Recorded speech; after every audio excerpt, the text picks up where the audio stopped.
الله أكبر الله أكبر أشهد أن لا إله إلا الله أشهد أن محمدا رسول الله حي على الصلاة حي على الفلاح قد قامت الصلاة قد قامت الصلاة الله أكبر الله أكبر لا إله إلا الله لا إله إلا الله سيدنا محمد رسول الله صلى الله عليه وسلم أقامه الله وأدامها ما دامت السماوات والأرض وجعلنا من الصالحين أهلها استووا واعتدلوا سووا صفوفكم فإن تسوية الصفوف من تمام الصلاة luruskan rapatkan saf. Bismillahirrahmanirrahim. قل أعوذ برب الناس مالك الناس إله الناس من شر الوسواس الذي يوسوس في صدور الناس من الجنة والناس. الله أكبر الله أكبر كبيرا والحمد لله كثيرا وسبحان الله بكرة وأصيلا إني وجهت وجهي للذي فطر السماوات والأرض حنيفا مسلما أنا من المشركين إن صلاتي ونسكي ومحياي ومماتي لله رب العالمين لا شريك له وبذلك أمرت وأنا من المسلمين. أعوذ بالله من الشيطان الرجيم.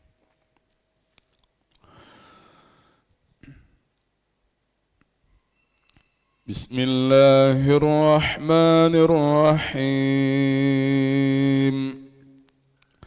الحمد لله رب العالمين الرحمن الرحيم مالك يوم الدين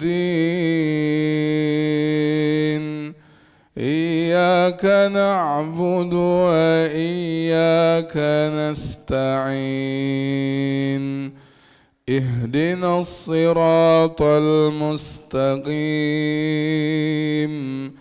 صراط الذين أنعمت عليهم غير المغضوب عليهم ولا الضالين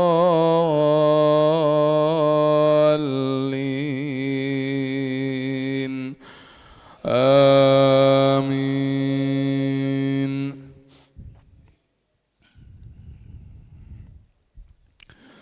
بسم الله الرحمن الرحيم. لا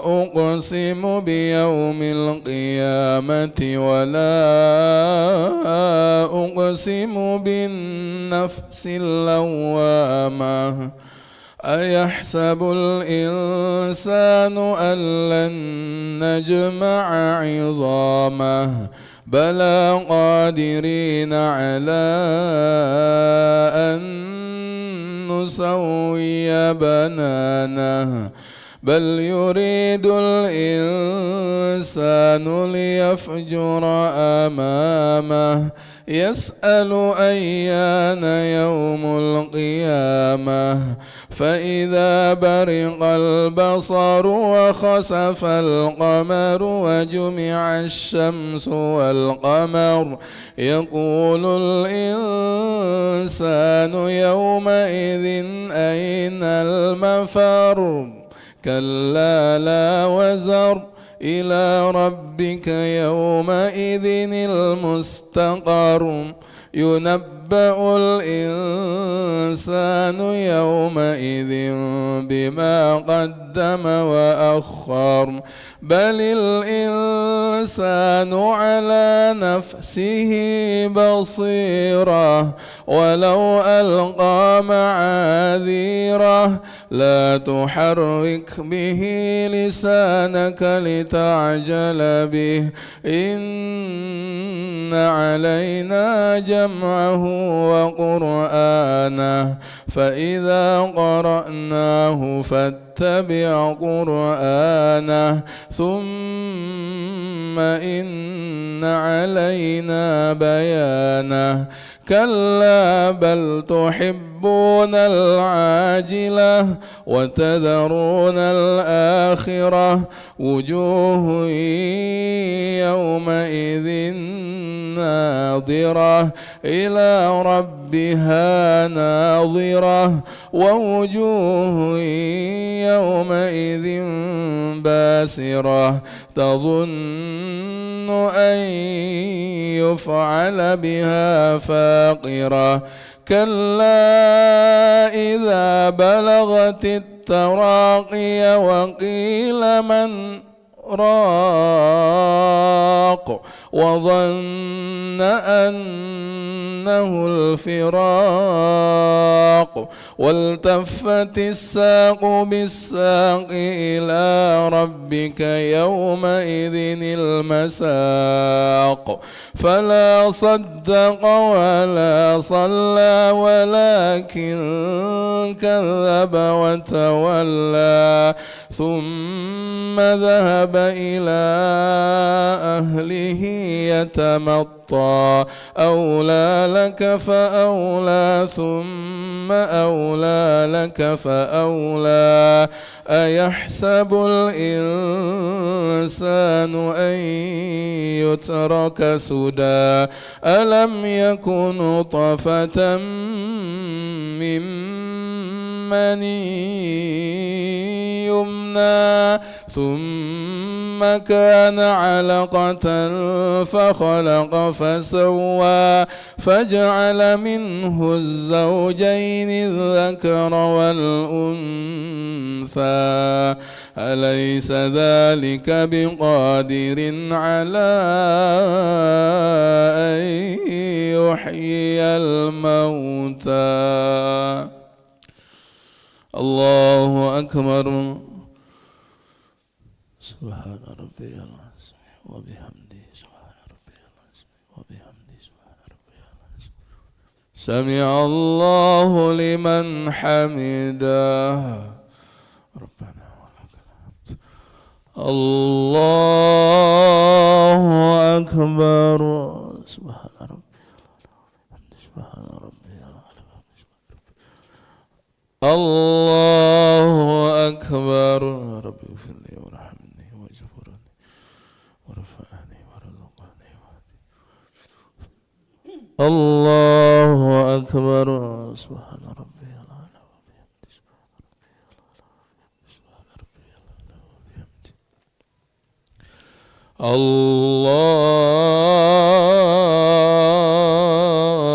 الله أكبر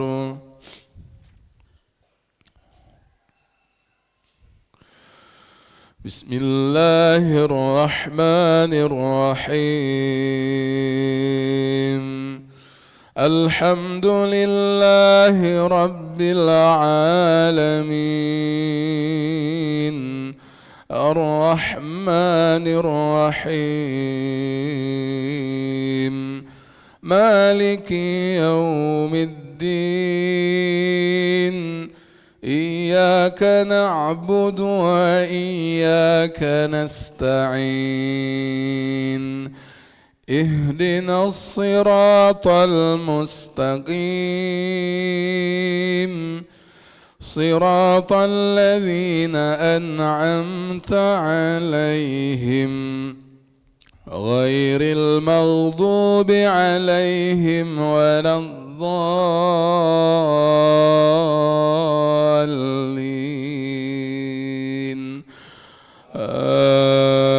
آمين.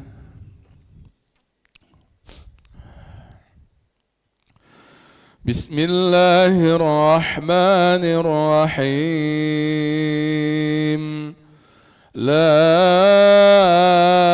أقسم بهذا البلد وأنت حل بهذا البلد ووالد وما ولد لقد خلقنا الإنسان في كبد أيحسب أن لن يقدر عليه أحد يقول أهلكت مالا لبدا أيحسب أن لم يره أحد ألم نجعل له عينين ولسانا وشفتين وهديناه النجدين فلاقتحم العقبة وما أدراك ما العقبة فك رقبة أو إطعام في يوم ذي مسغبة يتيما ذا مقربة أو مسكينا ذا متربة ثم كان من الذين آمنوا وتواصوا بالصبر وتواصوا بالمرحمة أولئك أصحاب الميمنة والذين كفروا بآياتنا هم أصحاب المشأمة عليهم نار مؤصدة. الله أكبر. سبحان ربي العظيم وبحمده سبحان ربي سمع الله لمن حمده. ربنا ولك الحمد. اللهم اهدنا فيمن هديت وعافنا فيمن عافيت وتولنا فيمن توليت وبارك لنا فيما أعطيت وقنا برحمتك شر ما قضيت فإنك تقضي ولا يقضى عليك وإنه لا يذل من واليت فلا يعز من عليت ربنا وتعاليت فلك الحمد على ما قضيت نستغفرك اللهم وصلى الله على نبينا محمد وعلى آله وصحبه وبارك وسلم. الله أكبر.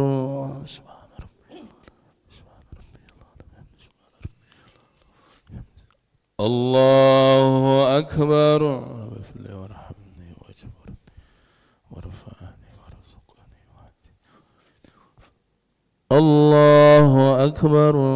سبحان ربي العظيم سبحان ربي العظيم سبحان ربي العظيم سبحان ربي العظيم. الله أكبر. تحيات المباركات الصلوات.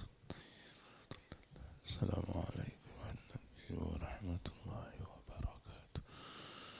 السلام علينا وعلى عباد الله الصالحين. أشهد أن لا إله إلا الله أشهد أن محمد رسول الله. اللهم صل على سيدنا محمد وعلى آل محمد كما صليت على إبراهيم وعلى آل إبراهيم على سيدنا محمد وعلى آل سيدنا إبراهيم وعلى آل